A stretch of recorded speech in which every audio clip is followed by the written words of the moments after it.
Does an authentic adaptation of Aladdin exist? We definitely haven't gotten one from Disney, so maybe we need to look east to the land of anime. From the 60s to the 80s, Toei Animation famously made anime adaptations of classic Western stories. Things like The Little Mermaid, Frankenstein, and Swan Lake. If it was in the public domain, Toei was gonna turn it into an anime. Even though these anime were made in Japan, they were designed to appeal to Western audiences. You can see it in the animation style. It looks closer to American-style cartoons than to Japanese anime of its time. Today, we're looking at the anime movie Aladdin and the Wonderful Lamp from 1982. Steed of South Asia commented on one of my videos and brought it to my attention, so thanks so much for that. Now we need to find out, does Japan represent Arabia better than the West does? I'll include lots of comparisons to the original story. Yalla! First thing we see is a desert and there's a veiled figure on a camel, and it's the right type of camel. It is so common for cartoons to draw the Bactrian camel with two humps. That type is native to Asia, not Arabia. Arab camels are the dromedary species and they only have one hump. Close up on the palace and wow, that is not authentic. Many of the domes are onion domes which aren't found in Arabia. The most typical dome types are hemispherical or slightly pinched pear domes. There's also a lot of ornamentation around the buildings that reminds me of ancient Asian architecture. At least we can say that we're getting creative. We see a crowd of people in the city streets. There's a variety of clothing which makes sense for a bazaar. People from all over the region are going to be in Arab markets. I want you to look at this character that's wearing what looks like a qitra and a gal. A qitra is the cloth headdress that Arab men traditionally wear. It's held down on your head with an aqal,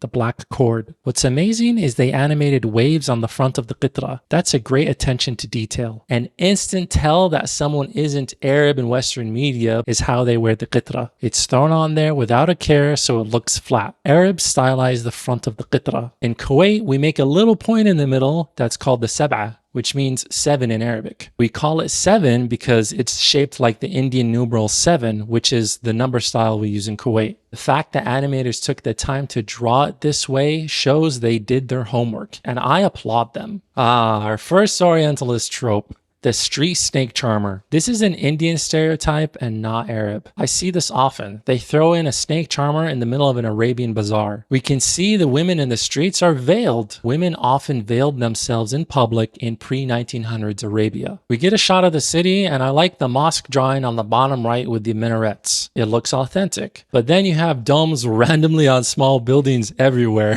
Look at this little mini mosque on top of a building. That's cute. A group of boys get a veil and they put it on one of them. We're introduced to Aladdin. The turban is alright for an Arabian boy, but the clothes are a fantastical mishmash. His pants are oversized and flowy with pointy shoes. These are common Arab clothes stereotypes that align more with Indian clothing than it does Arab. His top is cut way too low for the time period and would be seen as obscene in a modest Arabian town. The huge pants kind of reminds me of Aladdin from Disney's Aladdin 1992. I'm also getting that vibe because we have a red parrot on screen that reminds me of Iago. Could Disney have watched this for inspiration? Or maybe they were just pulling from the same references. Who knows? The boys steal a watermelon from the merchant and take it to a hideout. Sad to say, but I can already tell you this isn't an authentic adaptation. In the original story, Aladdin is poor and plays with vagabonds of his age, but he doesn't have a posse of homeless kids and doesn't steal a watermelon. By the way, I'm referencing the original Aladdin story of 1001 Nights, specifically the Yasmin Seal translation from the 2020 book The Annotated Arabian Nights, Tales from 1001 Nights. It is an amazing translation. Seal uses multiple Arabic and French sources to create a translation that's incredibly authentic. She removes a ton of the sexist and Orientalist additions that earlier Western translations added in. It's the closest we can get to an authentic version of these stories in English today. I'm going to put an affiliate link in the description where if you buy using that link, I get a small commission.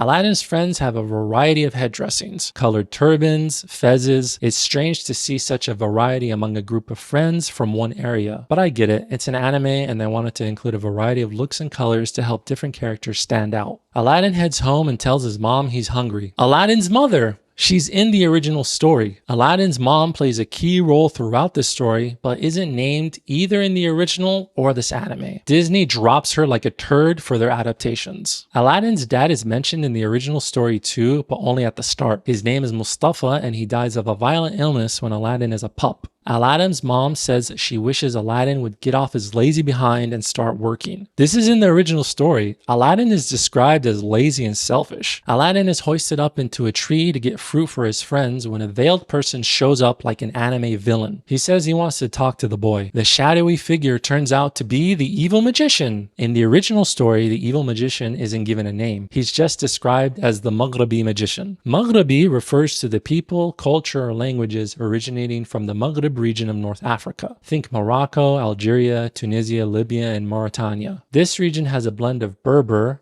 also known as Amazigh, and Arab ancestry, with a distinct cultural identity. In the translation I'm reading from, they use the term Maghribi, which is in the actual Arabic. In previous translations from Orientalists, some would just write African, which is too vague and doesn't match the Maghribi description. In the original story, the magician sees Aladdin in the middle of the street and talks to him there. Then he goes to his mother's house and convinces Aladdin and her that he's Aladdin's uncle. This movie excludes that plot point. The magician gives Aladdin coins and asks if he can help him with something. In both the original story and this adaptation, it isn't really explained why the magician chooses Aladdin to help him retrieve the lamp. One theory is because he's poor and gullible and can easily be tempted with money. In Aladdin 92, we do get a reason. Aladdin is a diamond in the rough. Aladdin goes with the magician into the desert, and hilariously, the magician rides on a horse but makes Aladdin run the entire way. He says it'll take 2 hours to get to their destination. 2 hours of running in the hot desert? Man, Aladdin's a badass. In the original story, the magician buys Aladdin nice clothes and gaslights him into trusting him. They leave the city and stop by some gardens where he gives Aladdin food to build up the trust. There's no horse and they're just walking together. They get to a mountain in the shape of a falcon. The magician says he's finally found it, as if it was hard to find because it is a gigantic rock with a sign made of stone in the ground that is literally showing a magical lamp. He throws off his veil and his face is revealed. This guy has an extra large nose, a long beard, and a thin mustache. These are all stereotypical depictions of Arabs. Ja'far from Aladdin has the same look. You see this caricature in many cartoons and it comes off as offensive. His clothing style and colors also remind me a lot of Ja'far. Another similarity to the Aladdin cartoon. Disney, were you copying someone else's homework? In the original, the magician and Aladdin reach a narrow pass between two mountains. There's no giant falcon-shaped stone structure. The magician tells Aladdin to bring him incense. He starts doing a magic spell that creates a fire. He sprinkles what looks like salt and pepper onto the fire. Maybe he's conjuring a tasty snack. In the original, the magician asks Aladdin to bring him brushwood and the magician lights a flame. As it's burning, he scatters drops of oil on it. Smoke rises up and he starts muttering magical words. The two stones that look like claws lift up to reveal a stone entrance to a cave. Aladdin asks why he doesn't do it himself, and the magician says a wizard is forbidden to enter. In the original, the magician says only Aladdin is allowed to enter the cave and that he's forbidden to. Neither is really giving us a clear reason as to why he needs Aladdin to do it instead of him doing it himself. Aladdin is scared, so the magician gives him his ring. This is in the original story. The magician gives Aladdin the ring to give him the power to lift the stone entrance of the cave. In the anime, he says the ring will protect him from evil. The magician says the lamp will be in the Hall of 1,000 Lights. In the original story, he just says it's in a third room. Aladdin goes through the cave, opens a door, and finds a beautiful garden. There's treasure everywhere, and a structure inspired by Asian architecture is in the distance. He walks into that room and finds the lamp, then swipes it. As he's walking out, he sees a tree, thinking there's fruit hanging from it. When he pulls the fruit off the tree, he discovers it's a jewel. This is different from the original. The magician tells Aladdin he can't touch anything except for the jewels on the tree. In this adaptation, he doesn't say that to Aladdin. So Aladdin's touching things when he was told not to. Aladdin returns to the cave entrance. He asks for help to get out. The magician says to give him the lamp first, but Aladdin insists on the help first. The magician calls Aladdin, "You son of a camel." Oh, damn, that's rude and offensive. He gets mad and closes Aladdin in. This is close to the original story, but he doesn't call Aladdin a son of a camel. The only difference being the magician throws oil on a fire and speaks magic words to get the stone closed. In the anime, he waves his hands around and chants gibberish over the stone. Wait a minute. I'm just now realizing there's a plot hole in the original story. The magician gives Aladdin a magical ring and tells him to speak the name of his father and grandfather to lift the stone. When he's trapped in the cave, he still has the ring. He can speak the name of his father and grandfather to lift the stone and get out. but he doesn't. I'm guessing they changed this plot point in the anime to avoid this plot hole. The magician is the one lifting the stone. It's not from the power of the ring. Aladdin tries looking for another way out and runs into magical snakes. He gets scared, rubs the ring, and out pops a genie. Yeah, did you know that? The original Aladdin story has 2 genies, one from a ring, one from a lamp. We only get 1 genie in Aladdin 92. In the original, Aladdin spends 2 days in the cave and on the 3rd day starts praying to Allah. While he's praying, he accidentally rubs the ring and a genie appears. Aladdin wishes for the genie to teleport him out of the cave. The genie obeys the wish. He's celebrating in the desert when he sees a cute little desert mouse. The desert mouse ends up being a main character and helps Aladdin out a lot. But I'm wondering, why didn't Aladdin ask the genie to teleport him back to town? Funnily enough, the same thing happens in the original.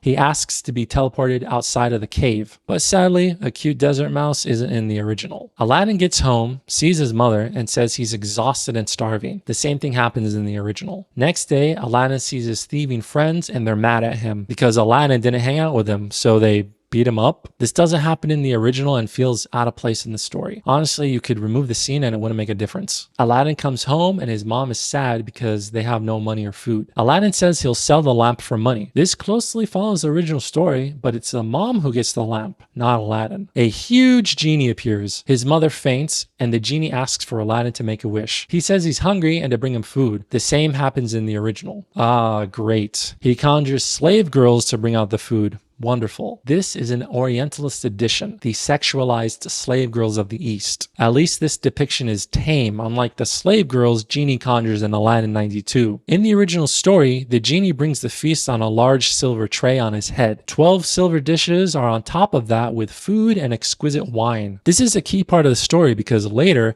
Aladdin sells the silver dishes for money. In this adaptation, the plates are gold. Aladdin notices this and the next day he sells one to a merchant. Okay, the anime has been following most of the key points of the original story so far, but from here it's gonna change things up drastically. We hear someone say a princess is missing and out pops a young girl from behind hanging rugs. This is Princess Bedr al-Badur, but this anime calls her Badr al-Badur. I guess the English voice actors changed it slightly to make it easier for English speakers to understand. Bedr bumps into Aladdin. She starts giggling, then Aladdin sees her for the first time and instantly falls in love. The love at first sight trope. In the original, Aladdin sees the princess for the first time differently. The complete hornbag hides in a bathhouse door and peeks through a slit to see the princess unveiled. Interesting fact about the original story. This is the first time Aladdin sees a woman unveiled other than his mother. This gives us fantastic insight into the culture of Arabia in the 1700s. Until that moment, Aladdin had never seen a woman uncovered except his mother. When Aladdin saw Princess Bedr al-Badur, he quickly shed his notion that all women must look more or less like his mother. The princess was the most beautiful woman he had ever seen. In this anime adaptation, Bedr isn't veiled. They chose to make her a young girl. Girls aren't typically veiled in Arabia. That happens when they become a woman. In conservative Arab cultures, a girl covers herself when she reaches puberty. She'll have what's called a hijab ceremony to celebrate this moment. A hijab is the headscarf that covers the hair. It's a celebration honoring a Muslim girl's coming of age transformation for faith and maturity, signaling that she's turning into a woman. It has parallels to the Jewish bat mitzvah, a coming of age ritual marking a girl's transition to religious maturity at age 12 or 13. It signifies her responsibility to follow Jewish commandments. Aladdin and Bedr go around town and have a ton of fun together. They see a sword juggler, which isn't an Arab thing, but at least it isn't another Orientalist stereotype. Just a street trick thing. But then they cut to a snake charmer playing an Indian flute called a pungi. That's the second time in this anime they show a snake charmer. At least this time it isn't a snake, but a crocodile. The two sit together looking at the setting sun and give each other googly eyes. Guards show up and take the princess away. They yeet Aladdin and tell him to go away. None of this happens in the original story. Aladdin sees the princess, then runs home to his mom to ask her to go ask the sultan for her hand in marriage. These scenes were added into the anime for character development between the two. It's so them falling in love makes a lot more sense to the viewers. I like the creativity and it lets us see that the feelings between them are mutual rather than it being one-sided. It is really one-sided in the original story, and not in a good way. We'll get to that. Aladdin asks for his mom to go ask for the princess's hand in marriage. Surprisingly, she name drops Allah. In the name of Allah. They say Allah in the original story because calling on Allah in various ways is common in Arabic-speaking countries. It's part of the culture. But it's just weird to hear it in English like this. Aladdin's mother arrives at the palace. It's skipping over many things from the original, but I get it. The changes tighten up the story. She gives the Sultan one of the jewels Aladdin stole from the tree in the cave. She asks for the princess to be Aladdin's wife. He says yes, but that upsets the king's vizier. The Sultan promised the princess to the vizier's son. The Sultan decides to have a little contest. He says whoever brings him the nicest dowry gets to marry his daughter. The vizier hires Japanese ninjas to go around town and steal jewelry. This is definitely a very anime edition. Remember how I said the love is one-sided in the original? The anime skips this part. In the original, the Sultan says he'll marry the princess to Aladdin. He lies and she gets married to the vizier's son. On their wedding night, Aladdin asks the genie to teleport the two in their wedding bed to Aladdin's bedroom. Then he teleports the vizier's son to an outhouse and leaves him out there all night. Aladdin gets naked and gets into bed with the princess, but he places a sword between them to show his honor. This is actually a European storytelling trope added in by Galland as not to horrify the European audiences who are going to read this. Yeah, the original Aladdin story is actually kind of Orientalist to begin with. I talk about it in depth in the second half of my full Aladdin 92 video. Give it a watch after this one. So Aladdin does this over 2 nights and it scares the vizier's son. He goes to the Sultan and asks to annul the marriage. Back to the anime. We get a scene where the vizier's son is heading towards the palace with the stolen jewels. Aladdin shows up dressed amazingly and makes a grand entrance. He's heading towards the palace with servants tossing gold into the streets for people to catch. This princely entrance reminds me a lot of Aladdin 92. Disney? Got anything to say about that? Here's what they skip in the original story. Aladdin's mother asks for the princess's hand in marriage again. The Sultan asks for a crazy amount of treasures as a dowry. Aladdin summons 80 slaves. Yes, it says slaves in the original story, with a ton of treasure, and takes it to the Sultan. He's amazed and finally says yes to Aladdin marrying the princess. Aladdin gets excited and asks the genie to give him a bath and dress him in the finest clothes. With 20 slaves following him on a horse, he heads to the palace. He has 6 slaves toss gold coins at the crowd of people following him. The tossing of the gold coins is in the anime. Aladdin's show of wealth amazes the Sultan and he declares him the victor over the vizier's son. They're in the palace celebrating. The princess has a new outfit on and yeah, this would not fly in ancient Arabia. Her arms and cleavage are clearly visible and would not be fitting for an Arabian princess. Even today, Arabian princesses dress modestly. It's inauthentic, but it feels more like they wanted to change her outfit up rather than be disrespectful. It's an anime. The Sultan asks where the two of them are going to live. Aladdin says he'll build a palace before the sun rises tomorrow morning. The Sultan thinks Aladdin has had too much to drink, but when night falls, he wishes the genie to build him the palace. This happens in the original. Aladdin asks the genie to build a magnificent palace across from the Sultan's palace. Aww. When the princess says it's wonderful, he replies with, "It's all for you." That's adorable. The anime hard cuts to the evil magician and right away he says, "What? That son of a camel?" Oh, I can't. This happens in the original story. The evil magician finds out Aladdin is alive, gets angry, and heads to the city to steal the lamp. Aladdin heads out for a hunt, and he does this in the original too. The magician gets to the town where Aladdin is and then changes his appearance. He disguises himself as an oil lamp refiller and calls out in the street, "New lamps for old." Princess Bedr doesn't know about the magic lamp that Aladdin carelessly left at home, so she gives the magician the magic lamp by accident. Night falls and the magician calls the genie. He asks him to transport the palace to Africa where he's from. All of this happens in the original story. The differences are that he doesn't disguise himself or change his appearance, and he asks the genie to teleport the palace to a certain place in North Africa. The Sultan gets angry and accuses Aladdin of being the one to take away the palace and his daughter. He orders him to be beheaded, but Aladdin asks for 3 days to bring the princess back. The Sultan almost goes all the way in the original. He has Aladdin's head forced down onto a strip of hide covered in the blood of 1,000 other convicts. An executioner raises his sword ready to chop, but then is stopped. People were seeing Aladdin being captured and they start rioting in protest because they love him so much. Because of the people going crazy, the Sultan calls off the execution. Aladdin didn't even know why this was happening. The Sultan finally explains the palace and his daughter have magically disappeared. Aladdin asks for 40 days to return the princess, not just 3 like what we see in the anime. 40 is a significant number in the Arabian Nights and pops up often. Ali Baba and the 40 Thieves, and in the story of the Enchanted Horse, the prince stays with the princess for 40 days. The whole 40 days and 40 nights is actually still a part of pop culture, and it originates from Arabia. A positive thing. Aladdin heads out into the desert on a camel, but it gets gulped up by random quicksand. He's sad, but then remembers he still has the magic ring with the genie. He summons the genie and asks him to bring him back his palace and wife, but the genie refuses because he can't override the magic of the genie of the lamp. He says he can only take him to the palace. In the original, Aladdin walks out into the desert but doesn't have a camel. He comes to a river and is full of despair. It's implied that he's gonna throw himself in the river to end it all, but since he's a good Muslim, he decides to pray first. He kneels down to the water to clean himself, but then is swept up by the river's current. He grabs a jutting rock and the ring rubs it so the genie pops out. Aladdin asks the genie to have his palace and wife back, but the genie says he can't override the magic of the lamp of the genie, so he asks to teleport him to the palace. Back to the anime, the genie gets zapped by magic powers of the magician and drops Aladdin in the desert. Then a Ruh appears.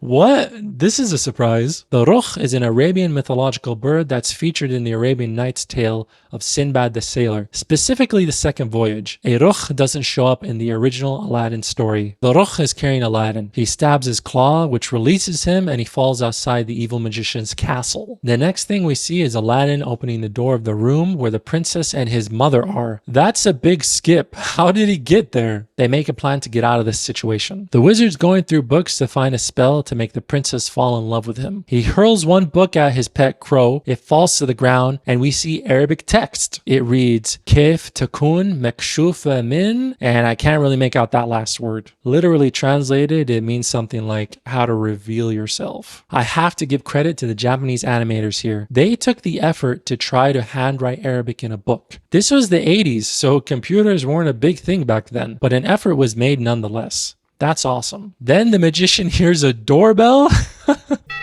Who could it be at this hour? Isn't this ancient Arabia? Where did he get a doorbell from? AncientAmazon.com? He hurries to a crystal ball that shows him the princess. She's walking into the front door of the castle, hence the doorbell. The magician appears on a flying carpet. Reminder, a flying carpet isn't in the original Aladdin story, so I want to know, why did they add it in here? I'm hoping that their line of thinking wasn't something like, it's an Arabian story, so it needs a flying magic carpet. That would be a massive stereotype. FYI, magic carpets don't fly in the original Arabian Nights stories. They teleport people. The flying thing is an Orientalist invention. The first time I saw it was from the Thief of Baghdad movie from 1940, but the origin of it is the Thief of Baghdad movie from 1924. Including a magic flying carpet in an Arab story is Orientalist. Princess Bedr tricks the magician into showing her his lamp. She throws sand in his eyes and yoinks it. The magician misogynistically says, Let a woman trick me. I shall never forgive myself. Aladdin appears and battles the magician on the flying carpet. Then the magician gets onto a flying broom. What the? Magic brooms are a European thing, not Arab. This is a lazy way to get him flying so he can chase Aladdin midair. They're flying up, but the magician gets stuck in what looks like a spider's web. But we don't see a spider. Did they forget to animate it? Was it close to the weekend and they just wanted to get home early? The duo fly up into a room with a spiraling staircase. They run up it and into a room with giant statues. The statues look Asian inspired from all over. By the way, none of this happens in the original story. All these scenes are made up for this anime. I'll recap what happens in the original story after we get through these sections. The magician brings the statues to life and they start attacking Aladdin. Aladdin and the princess escape, jump into a hole, and slide down into a room full of flying masks. When they get past that, for some reason, they come out of a closed chest. Aladdin gets caught in a magician's sawing a person in half trick. I guess they were thinking magician, so he has magic tricks? I don't know. Aladdin pretends to die from being sawn in half, but then immediately gets up and dodges daggers. Bedr gets stuck on a wall from daggers, which is another magic trick act. Why is any of this in the movie? They run into a room with a rope. The magician tries climbing up after them. Then the desert mouse comes to the rescue. He chews the rope, which causes it to drop, and the magician falls to the bottom of the shaft. The castle starts overflowing with sand, and Aladdin and Bedr are trapped. The Ruh reappears just in time to save them. Then we see the genie transporting the palace and them back to the city. The people start celebrating. Aladdin and the princess lock the lamp up in a chest and throw away the key. Then the movie ends. Alright, none of this, and I mean zero of this, happens in the original story. To put it short, Aladdin makes a plan with the princess to poison the evil magician's wine. The princess is the one who tricks the magician into drinking it, and he dies. She is just as much a hero as Aladdin is. A woman is the hero in an ancient Arabian story. Would you guys film this already? Aladdin wishes the genie to take them back to the city. The Sultan embraces the two and announces a feast for 10 days. Then they throw the evil magician's body out into the public road to be pecked on by birds and animals. Now the story continues with the evil magician's brother, but that's the end of the story for this video. So what do I think of the Aladdin 1982 anime movie? I can say this. This is the most authentic adaptation of Aladdin I have ever seen, but that doesn't mean it's authentic. The first half of the anime follows the original story surprisingly close. There's a few thematic changes here and there, but most of the changes work. But then the second half turns into its own thing. Suddenly we get Orientalist cliches, random wizard tropes, and enough magic nonsense to make you forget this was supposed to be Aladdin. The animation is decent, it has charm, it feels warm and colorful. But even for a 1980s anime movie, you can tell they cut corners in a bunch of places. But I want to give this movie credit. It doesn't constantly fall back on lazy, insulting stereotypes like many Western cartoons about Arabs do. You can tell the animators actually read the original story and tried to adapt it in a thoughtful way. They do their homework on the clothing. A lot of the changes make sense in context. There's genuine effort here, but the movie still stumbles. It mixes Arab and Indian cultures together. It throws in snake charmers, onion domes that don't match the architecture of Arabia, and of course, the flying carpet that's not in Arabian Nights at all, let alone Aladdin. It keeps drifting toward familiar Orientalist imagery. I don't think it comes from a bad place, but it still pulls from the same old fantasy version of the East that Western media has been recycling for decades. Where does it land on the Habibi Movie Tier List? At first, I thought this might deserve to be put in A tier. The effort and attention to detail shine in certain parts. But the more I thought about it, the more I realized it belongs in B tier. It tries, it gets a lot right, but it still misses the mark when it comes to good representation. It's inaccurate, but not maliciously so. And finally, is it a good movie? I think it's okay. It is entertaining, but you can see the shortcuts. The 1 hour runtime keeps the pacing brisk, but also harms the story. Sometimes we get jarring jumps in the plot. I had a good time watching it, but I don't think I'll rewatch it. But hey, maybe you'll feel differently. I'll link it in the description. Give it a watch and share your thoughts with me.